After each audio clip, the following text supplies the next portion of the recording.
করুণাতীতে ভুয়া চিকিৎসক গ্রেপ্তার, হাসপাতাল কর্তৃপক্ষের বিরুদ্ধে কঠোর ব্যবস্থার দাবি এলাকাবাসীর। বরিশালের গৌরনদীতে অপারেশনের মতো অতি সংবেদনশীল চিকিৎসা পদ্ধতিকে হাতিয়ার বানিয়ে দীর্ঘদিন ধরে ভয়াবহ প্রতারণা চালিয়ে আসছিলেন এক ভুয়া চিকিৎসক। অন্যের বিএমডিসি রেজিস্ট্রেশন নম্বর ব্যবহার করে নিজেকে ইউরোলজি ও জেনারেল সার্জন পরিচয় দেওয়া চিকিৎসক ফিরোজ আহমেদকে সোমবার 1 ডিসেম্বর গভীর রাতে বিশেষ অভিযান চালিয়ে আটক করেছে গৌরনদী উপজেলা প্রশাসন।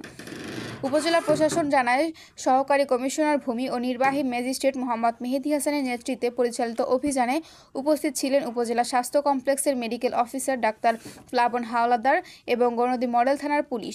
টর্কি সুন্দরদী এলাকা থেকে গ্রেপ্তার হওয়া প্রতারক ফিরোজ আহমেদের বাড়ি পিরোজপুরের স্বরূপকাঠিতে। জানা গেছে, প্রকৃত ইউরোলজি ও জেনারেল সার্জন ঢাকা মেডিকেল কলেজের সহযোগী অধ্যাপক ডাক্তার মোহাম্মদ আমিরুল ইসলামের নাম ও তার বিএমডিসি নম্বর 28735 ব্যবহার করে ফিরোজ দীর্ঘদিন ধরে রোগী দেখা ও জটিল অপারেশন পরিচালনা করছিলেন।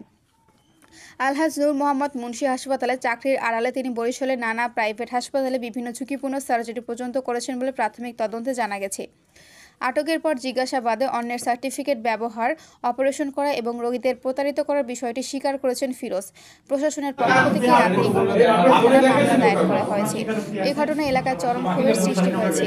স্থানীয় বাসিন্দা রফিকুল ইসলাম 34 ও তানভীর আহমেদ 26 ক্ষোভ প্রকাশ করে বলেন, মানুষের জীবন মরণ নিয়ে এমন ছেলে খেলা করার সুযোগ হাসপাতাল কর্তৃপক্ষ কিভাবে দিল? যথাযথ যাচাই বাছাই ছাড়াই একজন ভুয়া সার্জনকে অপারেশন থিয়েটারে প্রবেশাধিকার দেওয়া তাদের চরম দায়িত্ব। শুধু ভুয়া চিকিৎসক নয়, সংশ্লিষ্ট হাসপাতাল কর্তৃপক্ষেরও দৃষ্টান্তমূলক শাস্তি প্রয়োজন। এলাকাবাসীর অভিযোগ, হাসপাতাল কর্তৃপক্ষের অবহেলা ও নজরদারির অভাব না থাকলে এমন ভয়াবহ প্রতারণা এতদিন ধরে চলতে পারত না। তারা দ্রুত তদন্ত করে হাসপাতালের দায়ী ব্যক্তিদের বিরুদ্ধে কঠোর ব্যবস্থা নেওয়ার দাবি জানিয়েছে।